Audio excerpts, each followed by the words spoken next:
নমস্কার। যুক্তি তর্ক সঙ্গে অর্কই আপনাদের স্বাগত। আপনাদের সঙ্গে আমি অর্কপ্রভ সরকার। দেখুন, বাংলায় পরিবর্তনের পক্ষে আমরা কয়েকজন বিগত 5 বছর ধরে সওয়াল করছি। আমি তো করছি, আমার সঙ্গে যারা সওয়াল করেছেন, সন্ময়দা করেছেন, শফিকুল করেছেন, শুদ্ধশীল করেছেন, রোজিনা করেছেন, অনেক ঝুঁকি নিয়ে করেছেন, কারণ আমরা পরিবর্তনটা চেয়েছিলাম। ব্যক্তিগতভাবে আমি বলতে পারি প্রচুর ঝুঁকি নিয়ে কাজগুলো করতে হয়েছে। একটা ছোট্ট এক্সাম্পল দিই।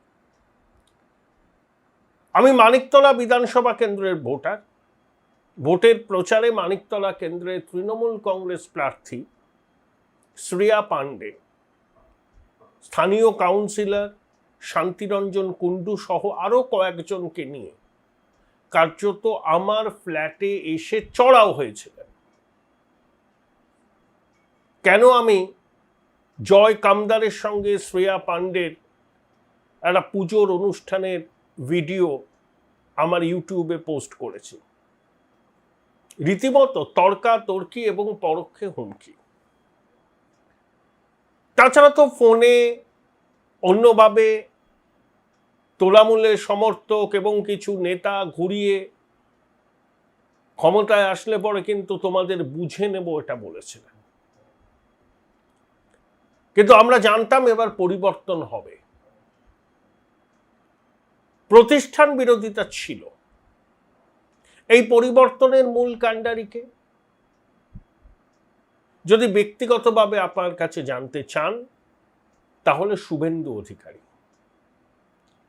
কারণ অনেক বোদ্ধা বিশ্লেষক যারা বারে বারে বলেছিলেন না না, মুসলমানদের বাদ দিয়ে বাংলায় কি সরকার গড়া যায়, শুভেন্দু এত আগ্রাসী হিন্দুত্বের রাস্তায় হেঁটেছে কেন, বারে বারে প্রশ্ন তুলেছিলেন তার। কিন্তু এই অধম শুভেন্দুবাবুর উপর ভরসা রেখেছিল, কারণ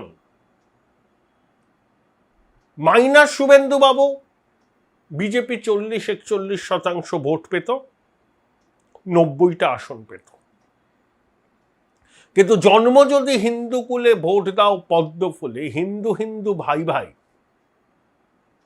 দিনে 400 কিলোমিটার ঘুরে কুচবিহার থেকে কাকদ্বীপ হিন্দু জনতাকে সুপ্তি শয়ান থেকে যিনি জাগিয়েছিলেন তার নাম শুভেন্দু অধিকারী। এটা স্বীকার করতে আমার বিন্দুমাত্র কুণ্ঠা নেই, এটাই বাস্তব। তাই ক্ষমতায় আসার জন্য যে ক্রিটিক্যাল মাসটুকু দরকার ছিল, সেই ক্রিটিক্যাল মাসটুকু জোগাড় করেছিলেন শুভেন্দুবাবু। তার হিন্দু কনসলিডেশনের জন্য যে প্রাণপাত পরিশ্রম এবং তাতে সফল হয়েছিলেন, সেটাই। রাষ্ট্রীয় স্বয়ংসেবক সংঘের মাঠ পর্যায়ের নিবিড় প্রচার, জনসংযোগ এবং বিজেপির কেন্দ্রীয় নেতৃত্বের সর্বতোভাবে সহায়তা, এ দুটোও ছিল। কিন্তু হিন্দু ভোট কনসলিডেট করার জন্য শুভেন্দুবাবুর যে ভূমিকা, সেটা অনস্বীকার্য। অনেক বিদগ্ধ বক্তা বিশ্লেষক মানতেই চাননি। 4 তারিখ মানে 4 মে বেলা 12টার পর যখন ছবিটা পরিষ্কার হয়ে গেল, তখন রাতারাতি তারা ভোল বদলালেন। এটাও বাংলার মানুষ দেখেছে।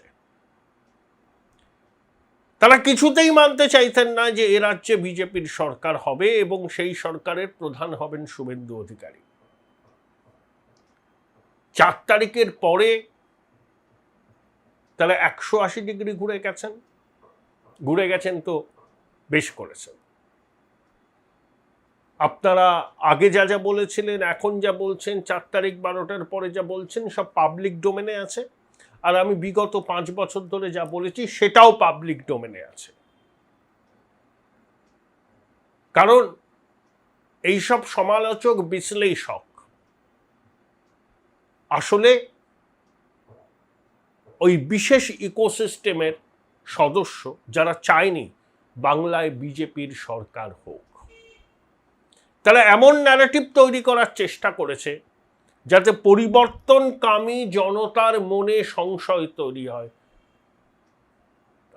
আমি তাদের নাম বলছি না, নাম বললে তারা প্রচার পেয়ে যাবেন।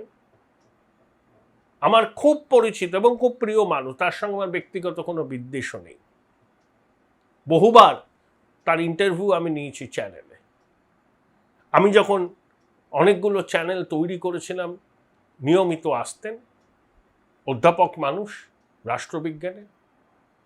কোনো ব্যক্তিগত আমার কোনো বিদ্বেষ নেই, কারুর প্রতি নেই। কিন্তু এটাও ঐতিহাসিক সত্য, নির্বাচনের আগে পর্যন্ত সেই ভদ্রলোক বলেছিলেন বিজেপি 110টা আসন পাবে। এবার ভাবুন, যারা পরিবর্তনের আকাঙ্ক্ষাকে হৃদয়ে ধারণ করেছে তাদের কাছে এই বিশ্লেষক ভদ্রলোকের বক্তব্য কি নেতিবাচক প্রভাব ফেলেনি? আমাকে অনেকে ফোন করেছে, আরে দাদা চ্যানেলে এইসব বলছেন, আসবে তো ক্ষমতায়। আমি আশ্বস্ত করেছি আসবে, এবার আসবেই। বাঙালি হিন্দু একজোট হয়েছে, এটাই বাস্তব। তাই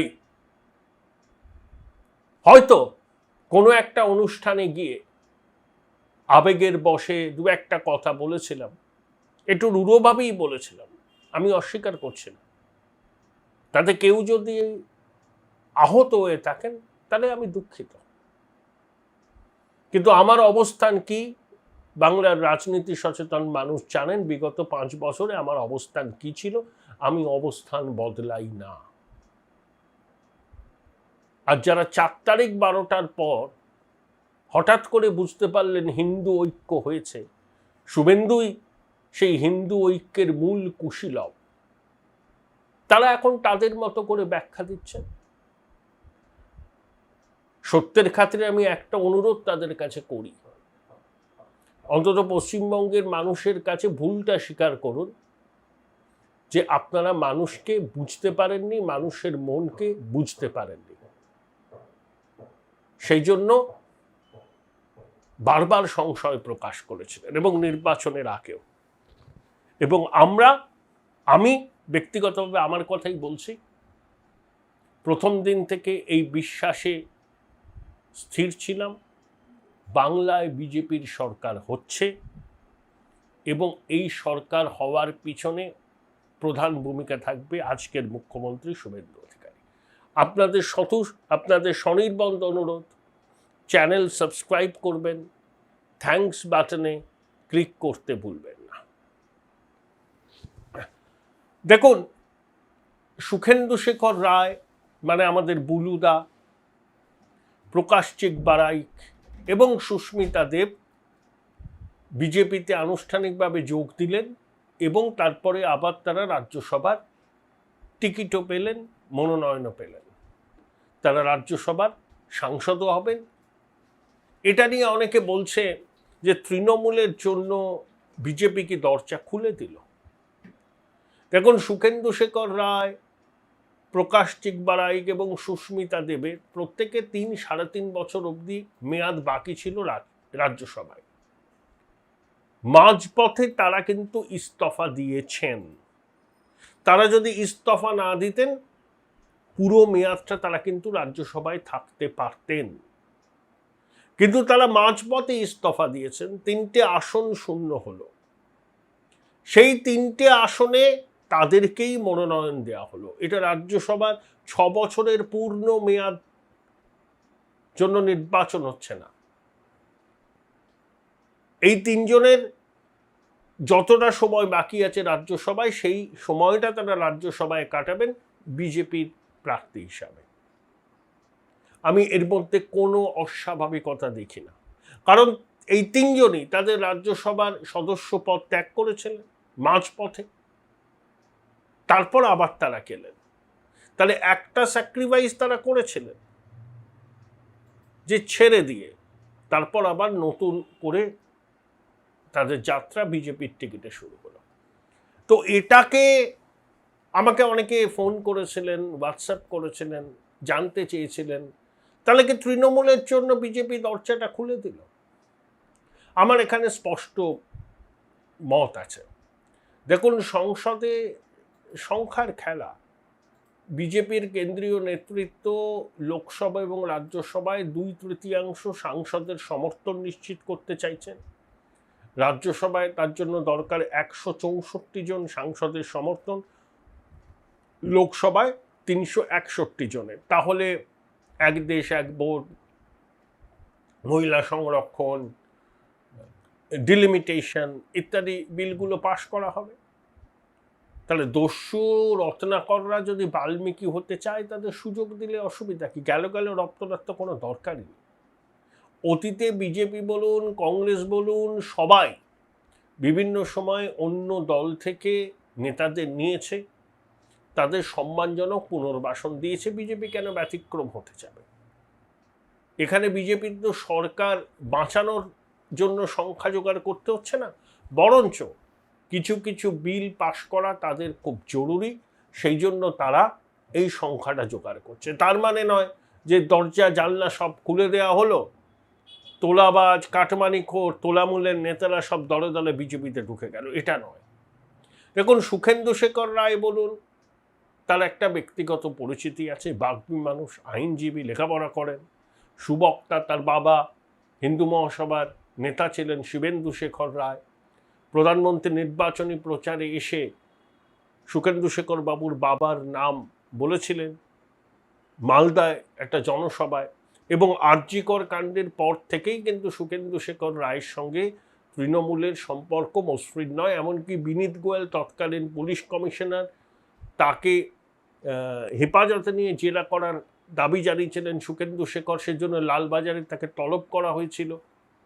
নির্মম মহিলা যা করে থাকেন, সুখেন্দু শেখর বাবু বলেছিলেন যে আমার নাতনি আছে, তাদের নিরাপত্তা নিয়ে আমি খুব চিন্তিত, এটাকে সহ্য করা যায় না। প্রকাশ চিকবালাইক, আদিবাসী নেতা, তৃণমূল তাকে তুলে এনেছিল। উত্তরবঙ্গে বিজেপির যে সুনামি হয়েছে, এরপরে একজন রাজনীতি করবেন, তৃণমূল করে রাজনীতি কি করবেন, সেই জন্য তাকে নেওয়া হয়েছে। তারও মেয়াদ বাকি ছিল, তিনি গেছেন। এবং সুস্মিতা দেব, সন্তোষ মোহন দেবের কন্যা, বরাক ভ্যালিতে তার কোনো রকম গ্রহণযোগ্যতাই নেই, কিন্তু যেহেতু সোনাদার মেয়ে, সেই জন্য তার প্রতি সম্মান জানিয়ে 3 বছরের জন্য তাকে আবার রাজ্যসভায় মনোনয়ন দিয়েছে বিজেপি, তারা বিজেপিতে জয়েন করেছে। এর মানে এই নয় যে দরজা জানলা হাট খুলে দেওয়া হলো এবং দলে দলে তোলামূলের সব কর্মী নেতা যোগ দেবেন। দেখুন, আমি একটা জিনিস বিশ্বাস করি, লোকসভা নির্বাচনে যদি 42টা আসনই থাকে পশ্চিমবঙ্গে, যদি আসন সংখ্যা বেড়ে 63 হয় তখন অন্য কথা। 42টা আসন ধরেই আমি বলছি, চতুর্থবার নরেন্দ্র মোদীকে ক্ষমতাসীন করতে এই রাজ্য থেকে বিজেপিকে 35টা আসন পেতে হবে। কারণ উত্তরপ্রদেশ বলুন, মধ্যপ্রদেশ বলুন, গুজরাট বলুন, মহারাষ্ট্র বলুন, রাজস্থান বলুন, হরিয়ানা বলুন, ওখানে স্যাচুরেশনে আছে বিজেপি, ওখানে বাড়ার সম্ভাবনা নেই, কমবে। বাড়বে কোথায়? পশ্চিমবঙ্গ, উড়িষ্যা, বিহার, অসম সহ এন্টায়ার নর্থ ইস্ট, এবং বিন্ধ্য পর্বতের দক্ষিণে কর্ণাটক এবং তেলেঙ্গানা, হয়তো তামিলনাড়ুতেও ফলাফল ভালো হতে পারে। তাহলে 42টা আসনকে ধরেই যদি আমি এগোই, তাহলে 35টা পেতে হবে বিজেপিকে। তৃণমূল পেয়েছে 41% ভোট, সংখ্যালঘু ভোটের 100টার মধ্যে 90টা পেয়েছে তৃণমূল, এবারও পেয়েছে। মুর্শিদাবাদে একটু ভোটের কম প্রাপ্তি হয়েছে, কিন্তু দক্ষিণবঙ্গ, মালদা সহ সব জায়গাতেই সংখ্যালঘু ভোট কার্যত ঢেলে তৃণমূলের পক্ষে পড়েছে। আর 14-15% হিন্দু ভোটও তৃণমূল পেয়েছে। বিজেপি কোনো সংখ্যালঘু ভোট পায়নি, পেল খুব মার্জিনাল, নেগলিজেবল। যা পেয়েছে হিন্দু ভোটের সিংহভাগ।